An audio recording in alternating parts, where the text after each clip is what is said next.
রিজিক আল্লাহর এক অনন্য রহস্য। প্রতিদিন আমরা দৌড়াচ্ছি, ক্লান্ত হয়ে যাচ্ছি, আরেকটু বেশি আয়, আরেকটু বেশি টাকা, আরেকটু বেশি সম্পদের পিছনে ছুটছি। কিন্তু কি জানেন, রিজিক বলতে শুধু টাকা পয়সা নয়।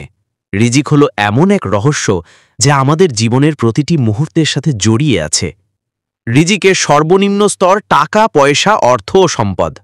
রিজিকের সর্বোচ্চ স্তর শারীরিক ও মানসিক সুস্থতা।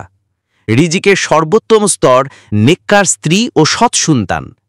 আর রিজিকের পরিপূর্ণ স্তর মহান আল্লাহর সন্তুষ্টি। রিজিক শুধু আমরা যা খাই বা যা উপার্জন করি তাই নয়। রিজিক হলো আমাদের শান্তি, আমাদের সুখ, আমাদের সম্পর্ক, আমাদের ঈমান।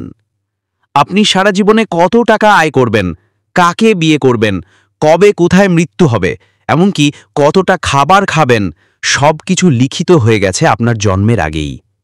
আশ্চর্যজনক বিষয় হলো, আপনি জীবনে কতগুলো ভাতের দানা খাবেন তা পর্যন্ত নির্ধারিত। একটি দানাও কম হবে না, একটি দানাও বেশি হবে না। ধরুন, আপনার তাকদিরে লেখা আছে যে আপনি সারা জীবনে 1 কোটি টাকা আয় করবেন। এটা আল্লাহর নির্ধারণ। কিন্তু আপনি সেটা হালাল পথে আয় করবেন নাকি হারাম পথে, এই সিদ্ধান্ত একান্তই আপনার। যদি ধৈর্য ধরেন, আল্লাহর উপর ভরসা রাখেন, তাহলে সেই 1 কোটি টাকাই হালাল পথে পাবেন। আর যদি হারাম পথে যান, তবুও সেই 1 কোটির বেশি পাবেন না। Nothing more, nothing less.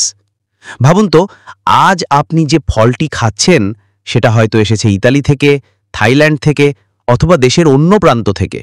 যখন সেই ফলের গাছে প্রথম মুকুল ধরেছিল, ঠিক তখনই নির্ধারিত হয়েছিল যে একদিন সেটা আপনার হাতে এসে পৌঁছাবে। কত পাখি সেই ফলের উপর বসেছে, কতজন মানুষ সেটি দেখেছে, ধরেছে, কিন্তু কেনেনি। সব কিছু একটাই কারণে, এটা ছিল আপনার রিজিক।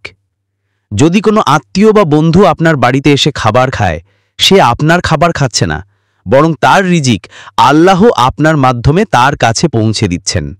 কেউ কারোর রিজিক খাচ্ছে না, প্রত্যেকেই নিজের তাকদিরে লেখা অংশটাই খাচ্ছে। আমরা হালাল খাবো না হারাম খাবো, সেটা নির্ভর করে আমাদের তাওয়াক্কুলের উপর। আমরা আল্লাহর উপর কতটুকু ভরসা রাখছি, ঠিক তার উপরই নির্ভর করছে আমাদের পথ। আল্লাহ তাআলা বলেন, ওয়ামা মিন দাব্বাতিন ফিল আরদি ইল্লা আলাল্লাহি রিজকুহা।